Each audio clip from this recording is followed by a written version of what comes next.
The following is a free-for-download audiobook available on Google Drive. From the Thom Hartmann Report in the Substack Daily Take. Who owns America? Musk and Trump are fighting over the deed. A Supreme Court justice handed the keys to our democracy to billionaires, and now they're crashing it in public. Published June 6th, 2025. The following is a song inspired by this article.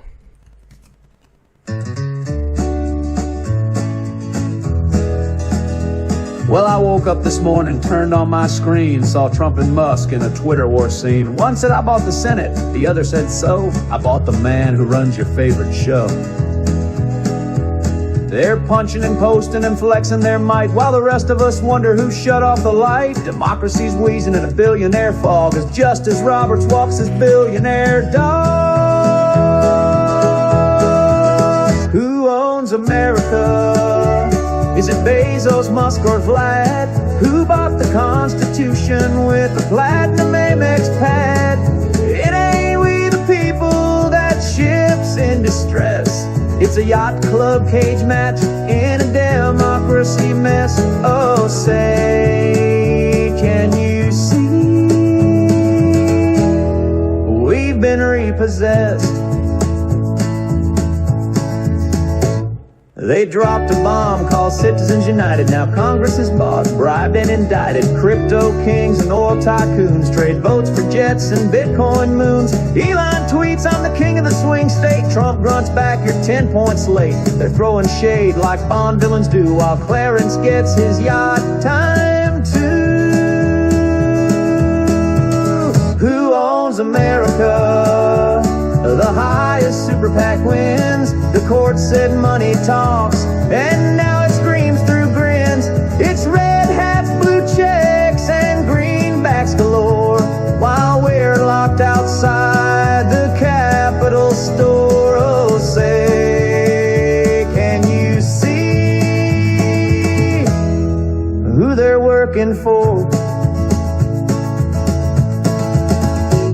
Now Louis Brandeis warned us with solemn intent, you can't have democracy and a billionaire percent. But John Roberts said, nah, let's roll the dice, and handed our laws to the highest price. They said it was speech, we thought it was fraud. Turns out bribery's just fine if you call it a nod. Now Musk gets a tax cut, Trump gets applause, and justice gets gagged by the corporate claws. So here we are with the world's richest few, to trading insults while rights get chewed. The deed says America, but it's got some dents, and the fine print reads sold to special interest. They're buying elections like NFTs, installing crypto czars with golden keys. And if you don't have $1 billion to spare, you're just background noise in a rigged affair. Who owns America? It ain't mom and dad, that's clear. It's billionaires in battle suits with rockets full of fear. You can vote, but your voice is drowned in gold, unless you march, scream, fight, and be bold. Oh, say, can you see? This story's not sold. So grab your pen, your vote, your rights. 'Cause oligarchs don't own our nights, not yet, not all. But we're damn near the fall.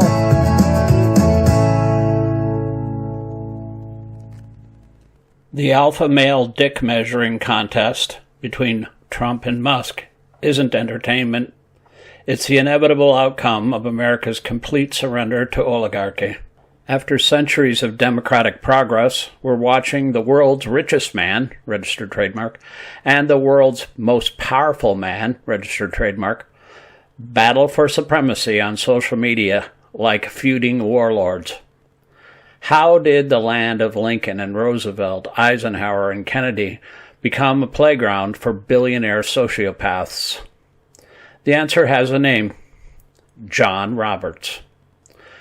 Back in the day, Supreme Court Justice Louise Brandeis warned us, quote, we may have democracy, or we may have wealth concentrated in the hands of a few, but we can't have both, end quote. In 2010, Chief Justice John Roberts made his choice. He chose the billionaires. He chose oligarchy. He chose to detonate 240 years of American democracy. The case was supposed to be simple. Could a right-wing group funded by fossil fuel billionaires show their anti-Hillary Clinton propaganda film within a month of the election? The Federal Election Commission said no, because it violated McCain-Feingold's ban on corporate electioneering. But Roberts wasn't satisfied with just allowing the movie. At Justice Kennedy's urging, Roberts pulled off a judicial coup. He ordered both sides to re-argue the case, but this time on the broader question of corporate and billionaire election spending, something that wasn't even part of the original lawsuit. This was judicial activism on steroids, the kind of power grab that would make a third-world dictator proud. The result, as I lay out in The Hidden History of the Supreme Court and the Betrayal of America, was an all-Republican appointee 5-4 decision that legalized political bribery and unleashed an avalanche of billionaire and corporate cash that has, in the years since, largely buried American democracy. Justice John Paul Stevens, a Republican Jerry Ford appointee, was so furious that he read his 90-page dissent aloud from the bench, forcing his 5 bought-off Republican-appointed colleagues to listen in awkward discomfort. Stevens said, the ruling, quote, threatens to undermine the integrity of elected institutions across the nation. The path it has taken to reach its outcome will, I fear, do damage to this institution, end quote. In a prescient moment of outrage, he added, quote, a democracy cannot function effectively when its constituent members believe laws are being bought and sold, end quote, pointing out that Roberts and Kennedy had, quote, changed the case to give themselves an opportunity to change the law, end quote. The result of this bizarre decision, one embracing a theory no other advanced democracy in the world tolerates, has been an explosion in billionaire and corporate money flooding our election system. It's made a mockery of Roberts and Kennedy's assertion that transparent requirements would guarantee that, quote, citizens can see whether elected officials are, quote, in the pocket, end quote, of so-called moneyed interests, end quote. As a result, Musk is now claiming, almost certainly correctly, that, quote, without me, Trump would have lost the election, Dems would control the House, and the Republicans would be 51-49 in the Senate. Such ingratitude, end quote. In other words, quote, I'm the rich guy who bought the White House for you, Trump, and you owe me. Of course, Musk isn't the only one saying such things. The entire GOP knows how fossil fuel billionaires, particularly the Koch brothers, have been so instrumental in building and maintaining a national messaging infrastructure that there's not a single Republican politician at the federal level who will acknowledge the importance of stopping global warming, even as it kills regular Americans. And Stevens, it turns out, was absolutely right. Outside spending exploded from $574 million in 2008 to $4.5 billion in 2024. In 2024, 8 of the top 10 largest donors supported Republicans, with Elon Musk dumping over $290 million. Dark money spending surged from less than $5 million in 2006 to more than $1 billion in 2024. Just 21 billionaire families contributed $783 million in 2022, easily outspending millions of small donors combined. And in 2024, 100 billionaire families poured $2.6 billion into electing mostly Republicans. Musk isn't just boasting when he claims he single-handedly delivered the White House to Trump.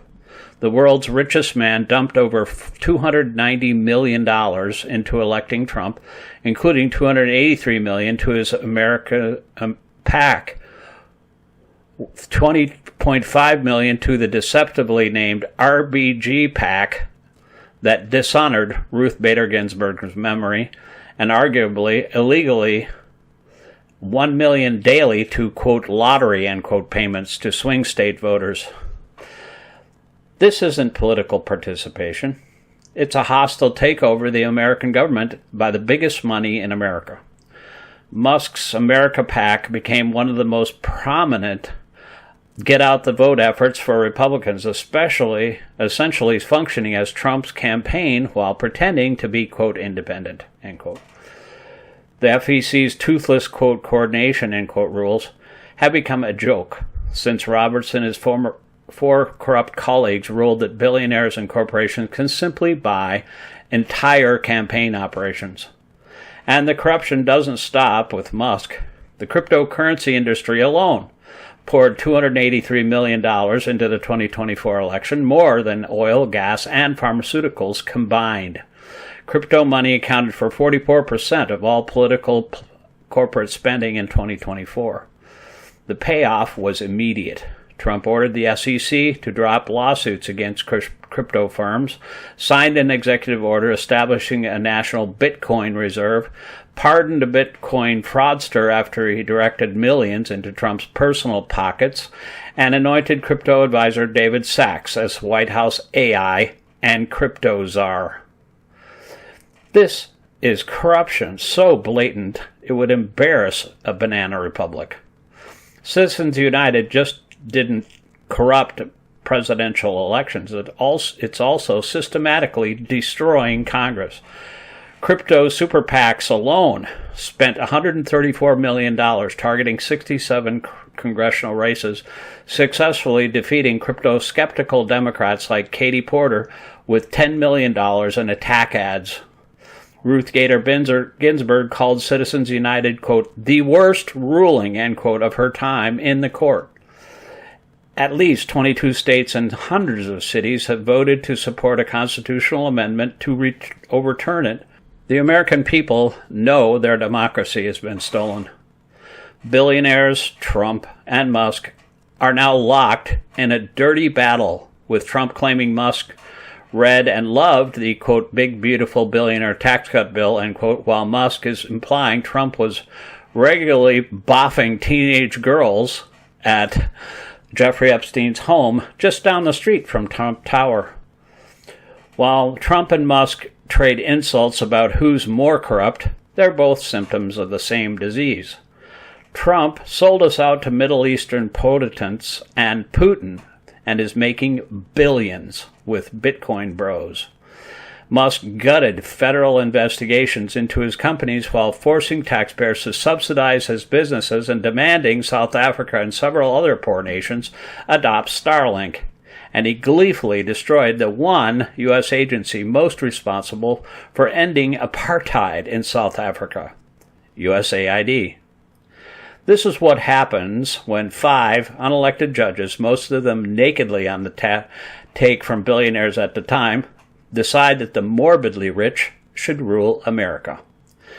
We now have what the Brennan Center for Justice calls, quote, a fusion of private wealth and political power unseen since the late 19th century, end quote. It's the Gilded Age robber barons' wildest dreams made real. The sordid spectacle of Trump versus Musk isn't just embarrassing. It's the death rattle of American democracy. 2 oligarchs are publicly fighting over who owns our government, while Republicans on John Roberts' Supreme Court uneasily pretend this is, quote, free speech, end quote. We're not witnessing a democratic election cycle. We're watching the final consolidation of American oligarchy. Unless we overturn Citizens United and reclaim our democracy from billionaire sociopaths, the Trump-Musk cage match is just the opening act. Coming soon, President Bezos and President Zuckerberg are their proxies, brought to you by Chief Justice John Roberts and the Supreme Court's pro-oligarchy majority. The choice Brandeis warned us about in 1919 has been made. John Roberts and Sam Alito chose wealth concentration. Clarence Thomas chose oligarchy. Antonin Scalia and Anthony Kennedy chose to let billionaires buy our democracy. Now we're living with the consequences, at least until we all decide to do something about it. And that starts with voting out of office every possible Republican and all of the corporate so-called, quote, moderate, end quote, Democrats who have enthusiastically embraced Citizens United and the corruption it's brought us. In other words, the work falls to us. Pass it along.